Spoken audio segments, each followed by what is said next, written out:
Assalamu alaikum wa rahmatullahi wa barakatuh. Welcome to this episode. I am Irfan and today I have a special guest, Professor Diana J. Fox, a distinguished cultural anthropologist and feminist scholar activist in the West Indies, and previously taught for over 20 years at Bridgewater State University in Massachusetts, where she was Professor of Anthropology and Department Chair. Professor Fox has received four Fulbright scholarships, authored four books, and is the founder and editor of the Journal of International Women's Studies, which she had led since 1999. Her research spans more than 30 years in Jamaica, focusing on gender diversity, LGBTQ rights, and maroon identities in the Caribbean. She is also a documentary filmmaker with works including Earth, Water, Woman, and Many Loves, One Heart. Today, I just asked her three questions about anthropology and history, her research findings in Jamaica, and merging humanities with science. Thank you very much, and please don't forget to subscribe. It's a moment of great honor and pleasure, actually, for me to have such a special guest, Dr. Diana Fox, on our podcast. She, being an anthropologist, is dealing with human behavior, human culture, languages, how humans have actually evolved, taking the biological part apart from it, but sensing that human behavior, cultures, and all those things. So, in other words, I can say you are very close to humans. What actually I can derive or deduce from your subject, being an anthropologist, you are altogether connected with human behavior and all such things. So, I may ask you a question, Professor Fox. Your work sits at an intersection of anthropology, history, and the study of human behavior. In your view, how do these three disciplines inform one another, and how are they intertwined? Well, first of all, thank you so much for having me here. It's our pleasure. It's a pleasure and an honor. So you're asking how history, anthropology, and what was the third discipline? I can say the study of human behavior. So the study of human behavior is approached by many disciplines, psychology, etc. Anthropology is a very broad discipline. By nature, it is multi and interdisciplinary. American anthropology, which is the discipline I was trained in, actually has four subfields. Cultural anthropology, which is the study of living people in their natural communities and environments. Biological anthropology, which, as you referred, has to do with human evolution and the nature of the body and the relationship between culture and biology. Linguistic anthropology, which is the study of language evolution, communication. And archaeology, which is the study of the deep past, the deep human past, what used to be called prehistory, but now is called deep history. And so even within the subfield of cultural anthropology, we have many separate subfields, like psychological anthropology, which explores the nature of human behavior across different cultures. We also have historical anthropology and historical archaeology, which studies the recent past.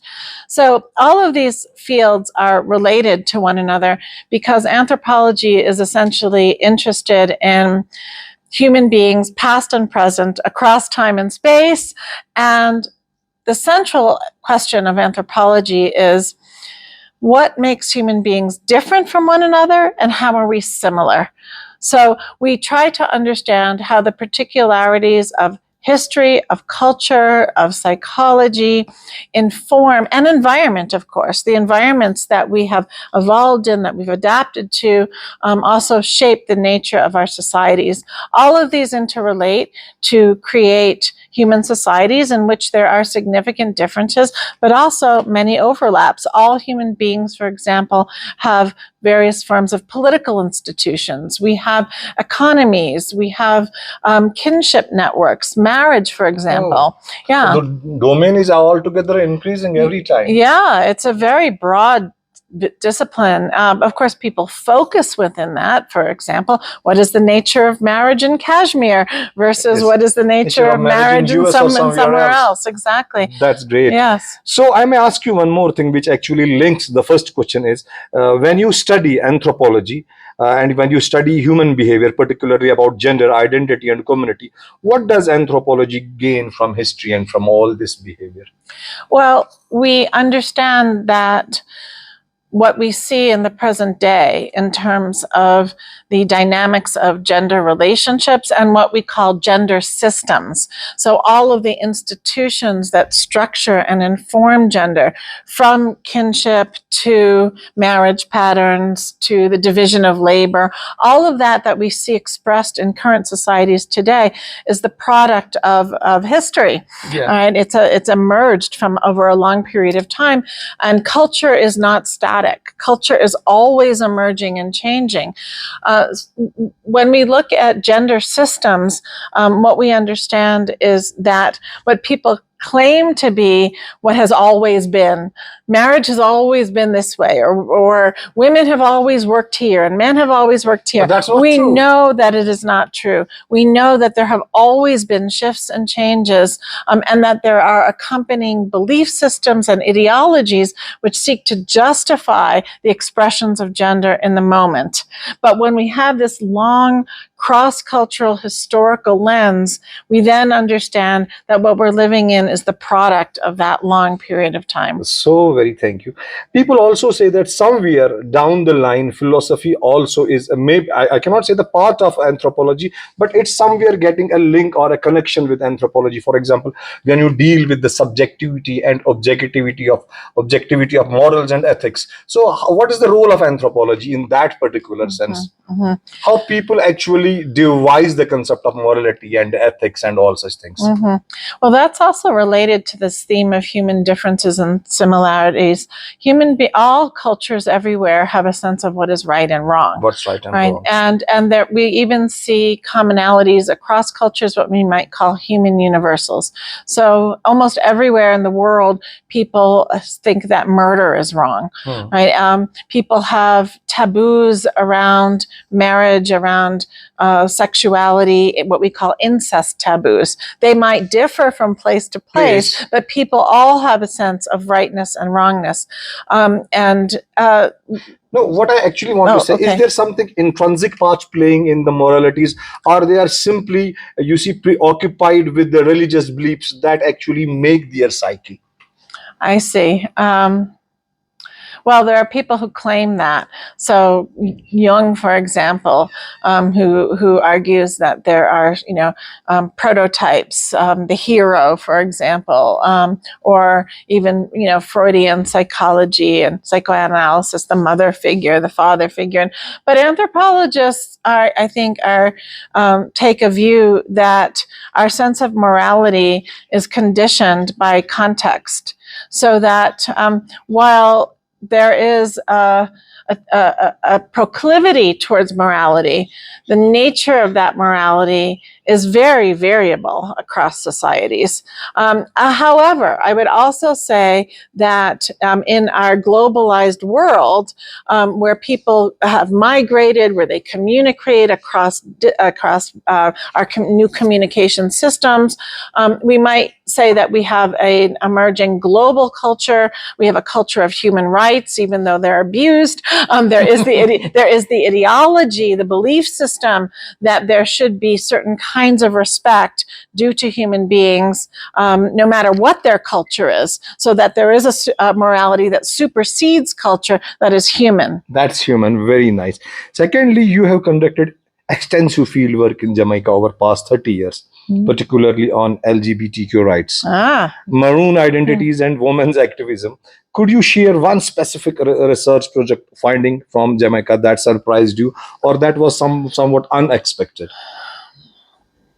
Well, that's a really interesting question. What has surprised me over the years has changed. So when I was a young anthropologist, 24, first going to Jamaica, I was surprised when I found in this little village where I did my first field work that there were people there from Massachusetts, where I grew up, who showed me a Massachusetts driver's license because they went there as immigrant laborers to pick apples during apple season. So that transnational labor immigration surprised me. I wasn't aware of it, and so it gave me a sense of the interconnectedness of the world. Over time, I think there are a couple of things that have surprised me. One thing that surprises me is the tenacity with which people hold on to ideologies that discriminate. That there is, you mentioned my film on the LGBT movement in Jamaica. I felt I'm passionate about wanting to collaborate with the social movement activists there who were struggling for the recognition of their humanity against the discrimination that was rooted really in Christian fundamentalism and the role of American evangelical churches that came to Jamaica in the 90s that deepened homo and transphobia.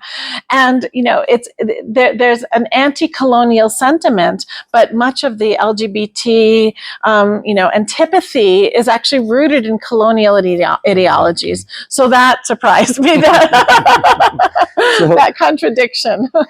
You see, bringing science and humanities, because anthropology is not yet in the domain of positive sciences. Still, how were you able to, fuse these two things? Anthropology is not in the domain of Positive sciences like physics, chemistry, and all such that's sciences. actually not true. It is. I mean, yes, in the subfields, when you think about for biological anthropology, we talk about human evolution. Right? What do? We analyze bones, right? In labs, we can carbon date bones, right? So we have to be in the laboratory. We also now have a human genome. So there are people who study human genetics to try to understand the relationship between human beings of different. So science being used as a tool in anthropology. Absolutely, it's a tool to help us understand that basic question again. So I can say that's the dependence on science. And also archaeology, when we're trying not to disturb the land as much, and we've developed technologies like laser technologies that allow us to see deep beneath the earth and the land. Yes. So excavating is very disruptive to the environment and also to sacred sites.